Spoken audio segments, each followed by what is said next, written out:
So let me tell you the genesis of this show. Something that caught my eye. It was that in April, there will be a week-long international course conducted in the Vatican, by the Vatican, at the Pontifical Athenaeum Regina Apostolorum. It's a course about exorcism. Well, that piqued my interest, and I grabbed one of my producers, Josh Nalea, who would be the producer you would grab about this. It would take too long to explain why that is. I said, we need to find out more about this. So one of the things we found right away is that if, in fact, your mental picture of the idea of exorcism is that it's something that is done very, very infrequently, and kind of a dwindling thing, not really a creature of the 21st century, you couldn't be more wrong. In fact, the arc is going exactly the other way. The trend line is going up, and by every measurable index, more exorcisms are being done than ever. There are a lot of different reasons for that. We'll be exploring those today. But take my word for it here at the beginning. Yes, there are more requests for exorcism. There are, here in this country, more people performing exorcisms, more priests of the Catholic Church performing exorcism. And one of the reasons for it, we'll get to it a little bit in the second segment, is that the current Pope, Pope Francis, is someone for whom this is a very meaningful thing, and he's brought it up. He's even suggested that people who take confessions, he hasn't suggested it, popes don't suggest things. He has said that priests who take confessions shouldn't hesitate to turn to exorcists if they think that an exorcism might be needed. So that's a long-winded introduction. We have guests who know so much more about this than I do. So we're going to start talking to Dr. Francis Young, a historian specializing in the history of religion and supernatural belief. He's the author of several books, including, relevantly, A History of Exorcism in Catholic Christianity. Also joining us by phone is Father Vince Lampert, pastor of St. Malachy Parish in Brownsburg, Indiana, as well as priest and official exorcist for the Archdiocese of Indianapolis. And I'm going to begin, Francis Young, notwithstanding the title of your book, exorcism, the notion of possession, the notion of casting out demons or spirits, is not an idea that lives exclusively within Roman Catholicism or greater Catholicism. I mean, some version of this seems to exist in just about every religious tradition that one could imagine, and at an anthropological level too, dating maybe as far back as we can see. That's absolutely right. You can trace evidence of ritual exorcisms back to the Egyptians, back to the Babylonians, ancient Mesopotamia, and in fact, Christian exorcism in the way that we recognize it is very much derived from the earlier Jewish practices. So no, it's certainly not exclusively Christian, and it's not exclusively Catholic, but Catholic exorcism does have certain specific characteristics. Well, that would maybe be a good segue to Father Vince Lampert. So tell us about some of those very specific characteristics that Dr. Young is referring to. So in an exorcism is a prayer of the church whereby the person that's afflicted by evil, God is being asked to bring deliverance to the person who is afflicted, or in an exorcism, the demon itself is being commanded to depart. So it's a ritualized action within the Catholic Church. As the doctor mentioned there, the Catholic Church doesn't have a monopoly on the practice of exorcism by any means, but because it is one of our liturgical rites, there is a prescribed way that it is performed.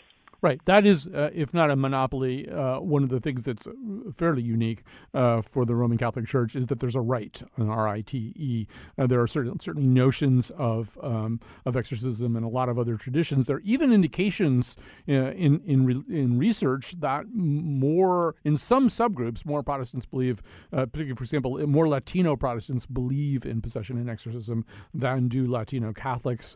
You find the same thing if you're looking at sort of the event. Not even the more renewal-oriented Pentecostal sects within Protestantism. You'll find incredibly high percentages of people who believe in possession, who believe in exorcism.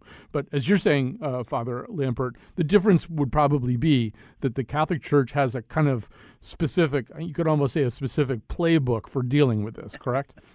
Yes, absolutely. The original rite dated back to the year 1614. Then it was updated in 1998.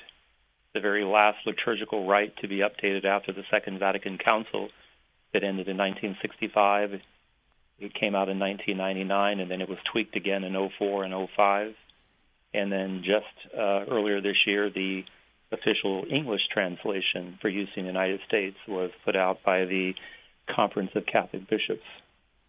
So, well, actually, let's just go here. Most Americans of a certain age have seen a lot of exorcisms, but they've seen them all in movies. They've seen, in particular, one movie, although there really are a lot of exorcism and possession movies at this point, but the most common one, the one that most people know, is the Exorcist. We'll hear a little clip from this. This is, you're going to hear Father Damien Karras, I believe, played by Jason Miller, Father Lancaster Marin, that's Max von Sydow, performing an exorcism on Regan McNeil, played by Linda Blair. The power of Christ compels you. He brought you low by his blood-stained cross. Do not despise my command because you know me to be a sinner.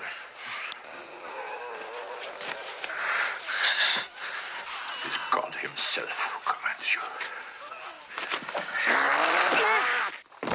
God the Son commands you. God the Holy Spirit commands you. The mystery of the cross commands you. The blood of the martyrs commands you.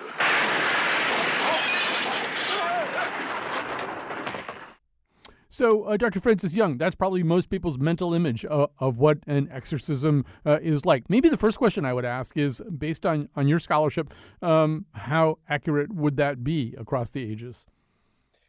Well, it depends which period you're looking at. I think when you look at the history of exorcism, the church has gone through phases where exorcism hasn't really been very important, and other phases when it's been really, really significant. I think the phase that I would point to, when you did have a lot of dramatic exorcisms, and in fact they would gather large audiences, very much like exorcism movies do today, was in the 17th century. So you have famous examples like the exorcisms of Loudun in France, where a whole convent of Ursuline nuns began becoming possessed one after another like dominoes. And that became an issue that went on for years and years. Visitors from all over Europe came to watch, if you like. And that was very much involved in the whole process of the Reformation, that the Catholic Church was trying to demonstrate that it alone had the power to deliver people from the devil against the Protestant Church, which the Catholics said didn't have that power. And so it all became sort of bound up with propaganda. Exorcisms of that kind in modern times are very rare. And in fact, The Exorcist, the novel and the film, they are based loosely on real events, which are said to have happened in St. Louis, Missouri, and Washington, D.C. But yes, it's quite loosely based. And I think that the sort of the franchises that have sprang from that have tended to be quite sensational. Father Vince, I'm sure you have some thoughts about this too. Popular culture depictions of this kind of thing tend to ramp up people's expectations. So how wrong are those expectations? I think most people would be probably pretty much bored by being in an actual exorcism that's performed today, because an exorcism at its core, again, is a prayer. So it's a prayer that's taking place. There are some manifestations that would occur. The manifestations are meant to be a distraction by the presence of evil trying to disrupt the prayer of the church, or to even try to instill fear in those who are present by the different manifestations that are taking place. They may include, eyes rolling in the back of the head, foaming at the mouth, growling and snarling, but anything to try to disrupt that prayer of the church, whereby evil would try to gain the upper hand in the prayer that's being used to defeat it. Father Vince, there are thousands and thousands of Roman Catholic priests in the United States. There are only, I guess, about 85 people who do what you do. How do you wind up being one of those 85? How does one become an exorcist? When a Catholic priest is ordained, he makes a promise of obedience to his bishop and to his successor. So in 2005, I was appointed by my bishop. So it wasn't a job that I went looking for, but it was one that the bishop told me that he wanted me to do. And then shortly after that, I received training in Rome in the early part of 2006. And that training involved, based on what I've read about you, I mean, first of all, watching another priest perform an exorcism. What was that like for you the first time you watched that? Well, it was kind of a little, I don't know, taken aback, just trying to come to grips with this particular ministry that for a while had really kind of fallen out of practice. Because even in 1972, prior to that year, every Catholic priest, as one of the minor orders of the Sacrament of Holy Orders, was received the ministry of exorcist. But then that was taken away in 1972 by Pope Paul, and then it was reserved only to bishops, because every Catholic bishop is an exorcist by virtue of his episcopal ordination. And then the Church says that at his discretion he can appoint a priest on a stable basis. So I'm one of those 85 appointed stably in the United States. But then a bishop could appoint any of his priests on an individual basis to perform an exorcism. Were you scared? I would be somewhat terrified, I think, maybe watching something like this for the first time. I don't know, terrified might not be a good word. I mean, when you witness something, you can certainly be caught off guard, and maybe just general reactions kick in. You know, somebody tries to lunge at you when there's a manifestation taking place. You know, kind of just natural instinct to kind of protect yourself. Certainly that kicked in. When I was in Rome, I was able to participate in 40 exorcisms that the priest who was my mentor allowed me to sit in on. And then that gave me the opportunity to learn firsthand the Church's ministry to those who were up against the forces of evil. And when you perform an exorcism now, now you're the one, you're not watching anymore, you're the one doing it. I don't know, can you describe what kinds of thoughts and feelings run through you as you do something like this? I would say that after doing this for the past 13 years now, I don't really pay any attention to the manifestations of evil. I really stay focused on the prayer of the Church. Because a lot of times people they're very interested in the manifestations. You know, what did you see? What did you witness? And over the years, I've just disciplined myself really not to pay too much attention to that and to really focus on the power of God that is at work in this prayer of the Church, helping the person that's afflicted. Dr. Young, we've sort of alluded to this already, but let's talk about it a little bit more. So codification of this within Roman Catholicism happens in the early 17th century. My sense is that prior to that, it was something that lay people and communities did in late Middle Ages. There were names for it in continental Europe, different names obviously in Germany or France or Italy, but there was often, I guess, a person in town who handled this kind of thing. But did they think that was the same kind of thing that we think about now? In other words, did they think in a very Christian sense that they were dealing with a demon? Well, really what happened in 1614 is that existing rites were just brought together in one single authorized official rite. There were plenty of rites before that which varied from region to region. In the Middle Ages, there were essentially two approaches to exorcism, and one was similar to the approach that we have today in the Catholic Church, that I suppose you could describe it as clerical exorcism or priestly exorcism, that you'd go to a priest or potentially somebody who was slightly more junior than a priest, like a deacon or somebody in minor clerical orders, and ask them to perform the exorcism. And the other approach was to call on the power of the saints and maybe go to a shrine and seek exorcism that way. There were also lay exorcists, as you've mentioned, unofficial exorcists, but the Church from a very early era clamped down on such people. And certainly in the 16th, 17th century, people who offered those kind of services in competition with the Church were in danger in many regions of being accused of witchcraft. So it was a mixed picture, really. Some lay exorcists, but also priests performing it, and also people going to the shrines of the saints. In England, for example, in the Middle Ages, there wasn't any exorcism by priests. It just didn't happen. And so people used to go to the shrines of the saints. So, Father Vince, if you had been a priest in the 17th century, people's understanding of what you were doing and the environment in which you did it would be different. Today, in the 21st century, people have different ideas about what's happening. I don't know. Do you encounter? You must encounter a fair amount of skepticism about this, not only among non-Catholics but among Catholics. Oh, absolutely. Probably even among some fellow Catholic priests as well who might question all of this. I think the difference is in the at least in the Western world here in the United States, maybe we don't readily accept spiritual realities. If somebody presents themselves as maybe dealing with extraordinary demonic activity, we might be quick to say that this is really something of a mental issue. And so, people might begin to think, well, there's a medication or a prescription that one could take that will alleviate this problem.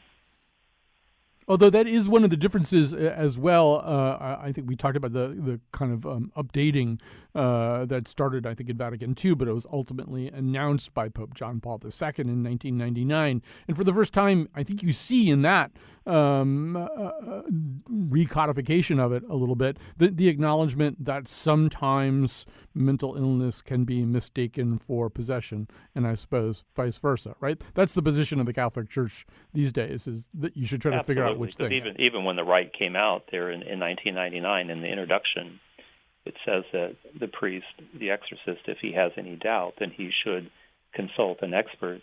And there's even a protocol here in the United States, because an exorcist is trained to be a skeptic.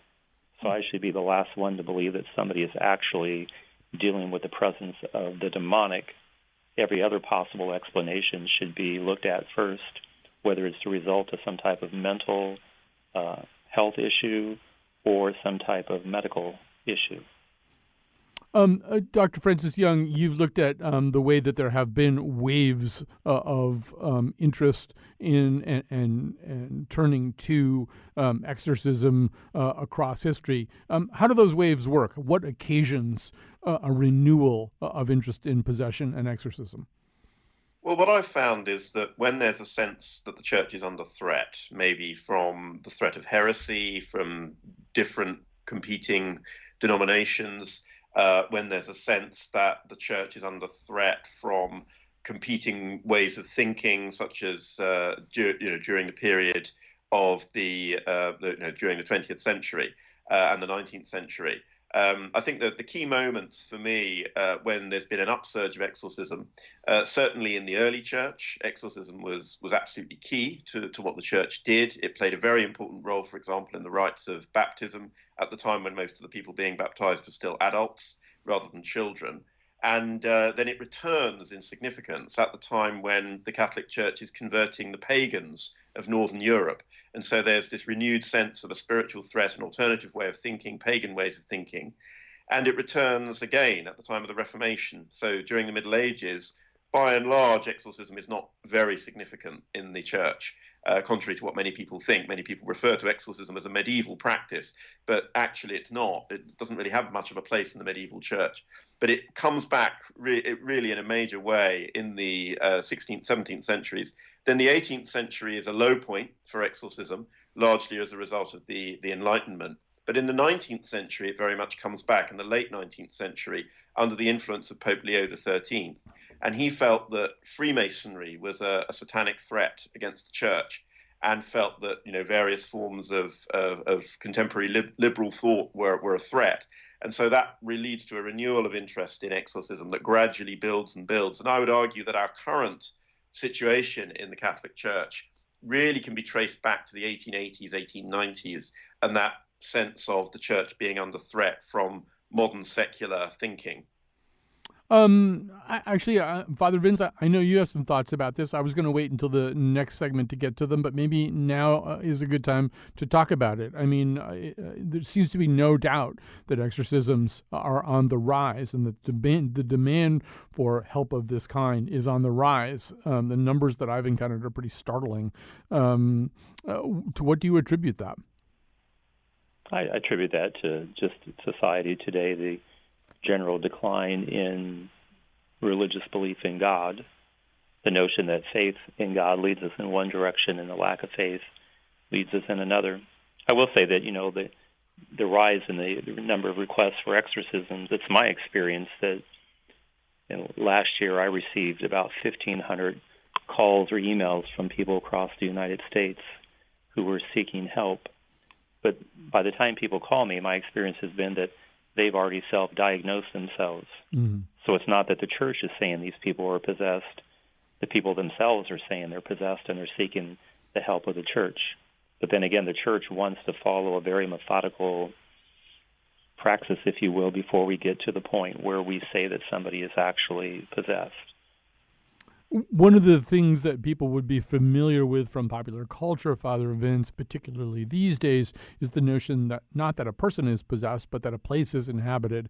And this is particularly true. I mean, I'm sitting here in Connecticut where Ed and Lorraine Warren had worked for so many years. They're now depicted in movies like The Conjuring. First of all, how closely does that adhere to a more traditional Roman Catholic understanding of what can happen? Can a place be inhabited that way? Yeah, the church recognizes 4 different types of extraordinary demonic activity. And that would have to be infestation, so the presence of evil in a location or associated with an object. Obviously, demonic possession, which we've been talking about. There can be demonic vexation, physical attacks, and then demonic obsession, which are mental attacks. My experience is that, true cases of demonic possession are extremely rare. I mean, maybe 1 out of every 5,000 cases, if you will, because even in the 13 years I've done this ministry now, I would say that I've only dealt with about 5 people where it was a genuine case of demonic possession. Either people were dealing with mental or medical issues, or it was the presence of demonic activity that has to do with infestation, vexation, and obsession. And obviously, evil spirits don't live in a location like you and I do. They don't have an address. So if they are present in a location, then somebody must have been involved in something that would have been causing the evil to be present there. For example, a lot of people that on these ghost hunting shows and whatnot, and I've talked to many people in that field, it's not that the spirits are living in that location where they're going into, the old mental hospital or prison. It's the very things that they're doing in that location that are drawing the attention of the spirits then that are manifesting there. So once again, so much of my thinking about this is probably driven by popular culture, although I did do a lot of scholarly reading about this at a couple of different times in my life. But I think when you say the things that people are doing, you mean people are doing things that are spiritual experimentation, messing around with Ouija boards. Some people even think that modern practices like yoga might open the door up. Is that the kind of thing that you're talking about, things that people are doing? Yes, absolutely, because that would be in sitting down and talking with somebody, trying to determine that if evil is present, what was the entry point? And then even the Vatican course on exorcism that you referenced at the beginning of the show, they put out a series of questions that the exorcist would ask the person trying to come to a determination of where the entry point of evil might have been.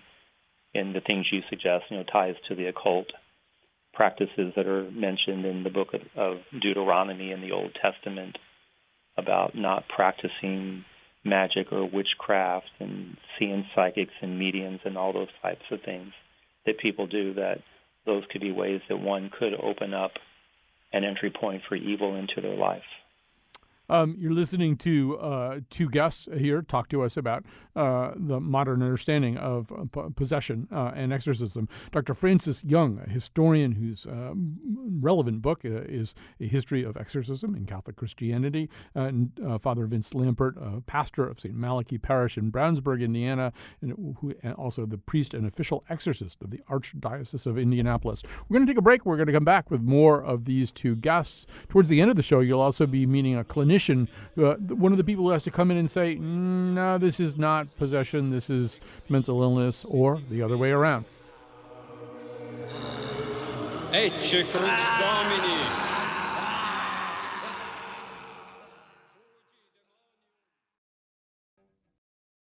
All right, we're back. We're talking about exorcism with Dr. Francis Young, whose books include A History of Exorcism in Catholic Christianity, and Father Vince Lambert, who is a priest and official exorcist for the Archdiocese of Indianapolis. I sort of hinted at this at the beginning of the show, but I think we should talk about the recrudescence of this, particularly in the 21st century. Father Vince, I'll start over with you and then go to Dr. Young. But for example, my understanding is a decade or so ago, around the time that you were learning to be an exorcist, there were maybe about a dozen Catholic priests in the U.S. who were doing such things? Yes, that's true. Yep. And where are we at now? So there are now about 85 stably appointed exorcists in the United States. And similarly, I mean, I've been reading about a conference that was held, I think, in February in Sicily, where one of the priests who was there, another expert in exorcism, says he anticipates 500,000 requests in Italy for help of this kind. Now, as you've indicated, an awful lot of these 500,000 requests are going to be chaff as opposed to wheat. But again, this is is this just something? And if I look at Ireland, if I look at a lot of other Catholic countries, am I going to see basically the same thing, a kind of burgeoning interest in or desire for this? I think there is a growing desire for exorcism, and it may be that people don't really need an exorcism, but there is a mystique around that. Most people can have their problems resolved by just using the sacramental life of the church. Even Father Gabriel Amorth, the former chief exorcist in Rome, who passed away in 2016, he said the best place to begin with somebody who believes they're up against the forces of evil is for that person just to make a good confession. Go back to church, spend time in praying. But it does seem a lot of people just don't find that very exciting. But having an exorcism, I don't know, for whatever reason, seems to excite people on some level. People might even just look at the ordinary events of living out their life of faith as not very dramatic, which is why I think there is a greater fascination with exorcism. So even the priest there in Sicily, he may say 500,000, but it's not that 500,000 people need an exorcist or to have an exorcism performed on them. It may be they just need some good spiritual counseling or guidance in their lives. Dr. Francis Young, I'm sure this resonates with you to a certain degree too, that we as a civilization now are used to a lot of bells and whistles. We have a lot of sources of excitement, and we also have a lot of popular culture depictions of exorcisms. So it does make sense what Father Vince is saying, which is that people don't want anything as routine or as boring as regular attendance at Mass, regular confession, right? They want what they've seen in the movies. Yes. And I think when you look at the way in which the rite was revised in 1998, in fact, the old rite of 1614, was what could be described as imperative exorcism. So, in other words, it was very much the priest giving commands to Satan to depart, the kind of thing that you see in the Exorcist movie. But actually, what the 1999 rite does, 98, published in 99, is that it does include that material as optional, but the mainstream rite in there is actually what could be described as deprecatory. So it's actually, as your other guest has said, it's a prayer directed to God for somebody to be delivered from evil. So I think, yes, for many people who go through that process, they may be surprised or even disappointed that it's not what they've seen in the movies. But I think the reason why the church decided that those old imperative exorcisms, adjurations, I suppose they might be described as, the reason why they were left in was largely because of the developing world. And there are many parts of the world where many Catholics are first-generation Catholics, or they have converted from forms of animism. And the reality of evil spirits is very present for them. And therefore, to disallow them from using imperative language, the general feeling was in the Vatican that would be unfair. But it's down to individual bishops' conferences in individual countries how they apply that rite. And so it would be in America, it would be the US Bishops' Conference would decide what rites from that book exorcists should be using in preference to others.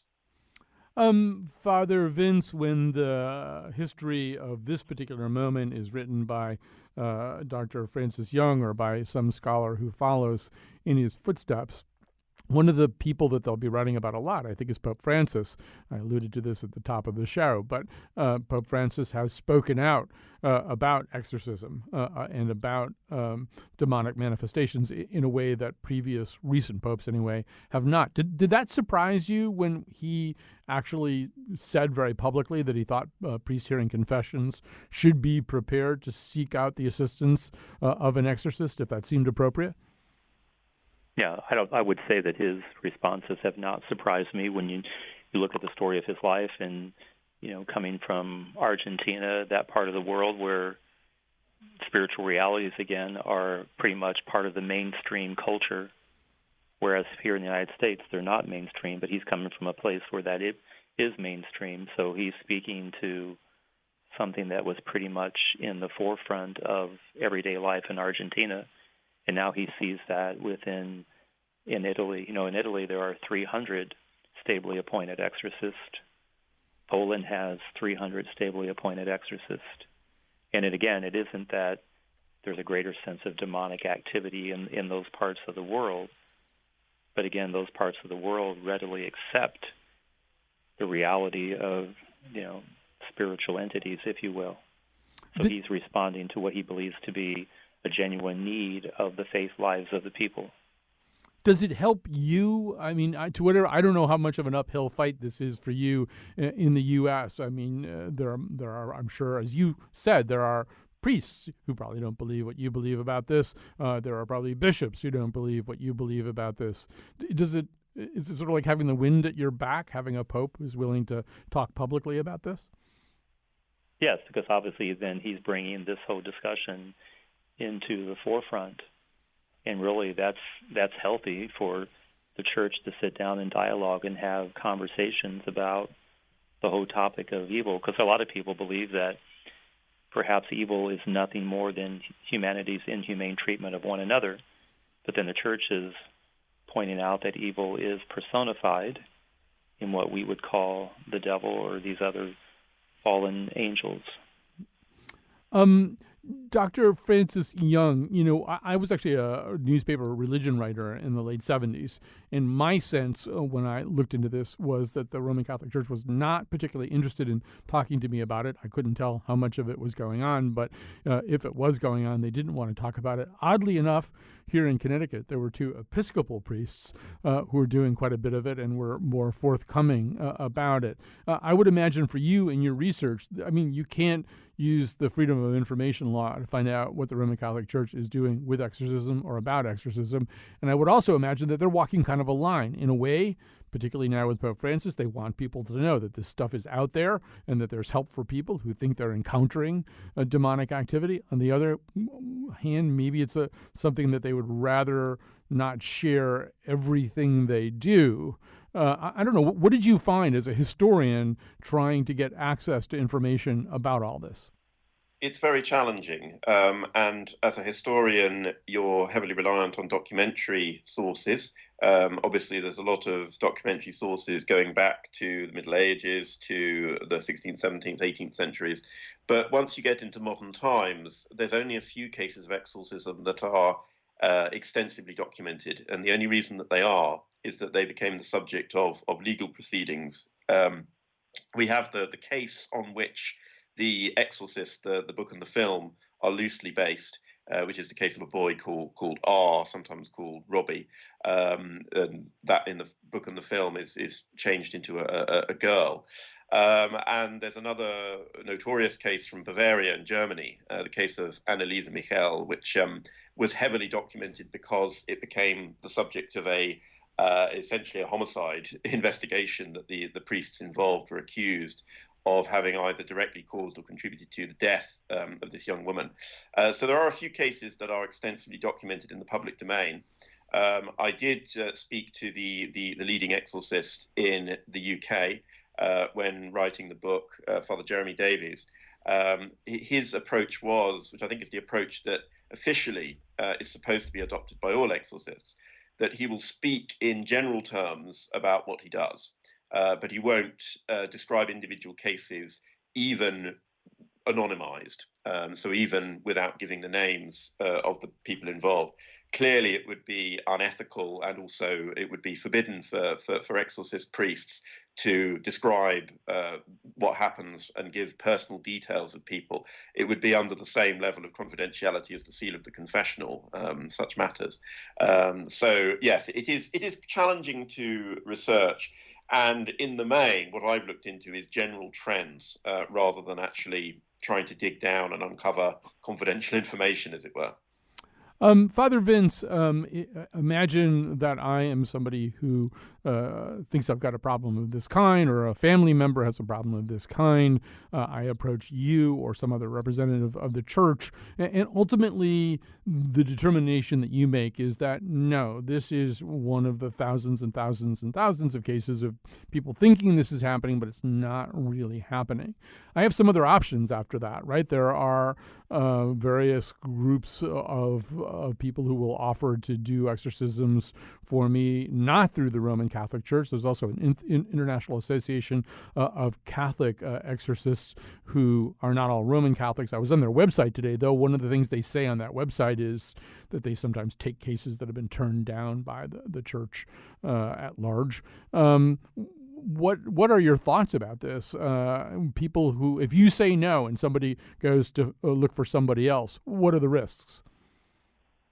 Yeah, well, everybody has free will, so people can choose to do what they will. I mean, when people come to me, I can only tell them what I believe to be true based on my own training, my knowledge, my understanding. And I can tell you there's been many cases over the years where people don't like when I say to them that they're not possessed, and they'll say, well, if you can't help me, then I'm going to go find somebody who will.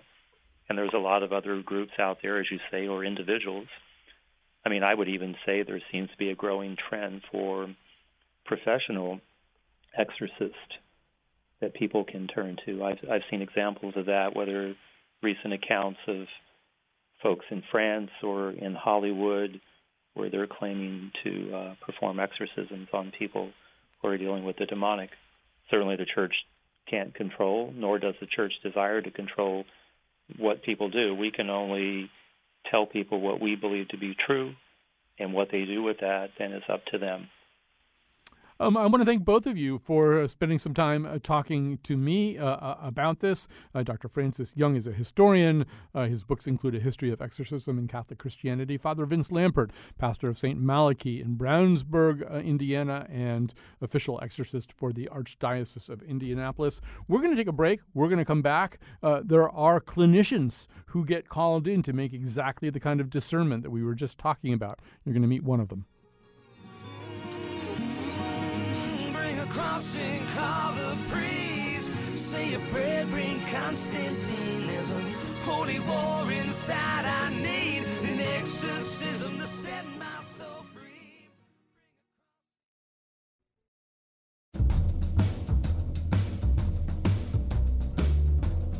Today's show was produced by Josh Nalea, with help from me, Kyone Wolf, and our intern Julius Brown. The part of Bill Curry was played by Via Farmiga and Patrick Wilson. On tomorrow's show, our nose is live from New Haven. And now, back to Colin. So we're still talking about exorcism, but with a different guest now.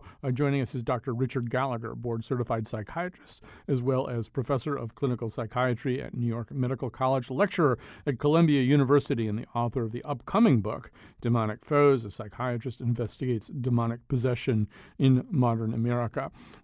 So first of all, Dr. Gallagher, welcome to our conversation. Well, thank you. So you're sort of straddling two different worlds here. You're straddling the world of clinical psychiatry and the world of people who do seek assistance with what they believe to be demonic possession or demonic invasion of some other kind. And so under what circumstances will you be summoned to make a discernment between the two? Well, what I usually do is get contacted by some clergy. I am Catholic myself, So a lot of times it's Catholic clergy from all over the country. But it's often Protestant ministers, and I've also been contacted by rabbis, by imams. As the professor had emphasized at the beginning of your show, possession and exorcism is really a cross-cultural thing found in virtually every religion, and of course anthropologists have shown evidence of it through a lot of more primitive cultures as well. So the way I usually get involved is I'll hear from a clergy person, and he or she will want to send me a case that they want me to evaluate. The fact that you are doing these kinds of evaluations, making those kinds of discernments, I take it that means that that you are prepared to say, in some instances, nope, this isn't some kind of clinical problem. It's not epilepsy. It's not mental illness. There's no neuropsychic basis for this. This is something else. This is something of what we might call a supernatural nature. Is that a fair statement? No, absolutely. I mean, technically, officially, I don't make spiritual diagnoses. I'm not going to give somebody an official opinion that they're possessed, but I do see such cases. The vast majority, and I will, I certainly have my opinion about it, and I'll express that opinion. Certainly, in most cases, people who think they are possessed are not. Again, as Father Lampert and the professor emphasized, the vast majority of people who think they are possessed or even demonically attacked in some lesser way have a medical or a mental problem, and that's the role that I play. Well, let me ask you this. I mean, look, I'm a host on public radio, and we do look into these kinds of questions, but there's a large, almost ferociously skeptical public radio audience. I know when this show is over and I go check my emails and my social media, there are going to be people saying, why are you putting this stuff on the air? This isn't real. This is folklore and magic. The public radio is no place for this kind of thing. You're regularly in contact with a pretty highly scientific community, whether you're at New York Medical College or Columbia University. What do your colleagues say to you? Do you get into conversations with them about the fact that, occasionally you feel as though you're seeing something that isn't easily explainable by science and that you think is demonic activity? Yeah, sure, I do at times. But, Americans by and large, two things. Americans, by and large, are a pretty tolerant group, and we live in a religiously pluralistic culture. So people have freedom of religion, and people have freedom of expression, and people, especially maybe in my profession, a fair amount may disagree with me, but they kind of respect that this is Gallagher's views, and I think a lot of people have a slight misimpression that even in this country, I'm in some kind of extreme minority, or this is a fringe belief. It's not a fringe belief. The majority of Americans, by far, in polls, believe in the devil. And I remember reading one survey, I think it was a Gallup survey, where the majority of Americans actually believe demons can, affect or attack people. So I tell people often, this is hardly as fringe a belief as you think. Now, I'm very aware of the let's say, critics of this field, and of course they have a right to their view. I suggest to those people sometimes that they talk to people like Father Lampert, among others, who have had experience in this field, and they may find that their views are a little narrow.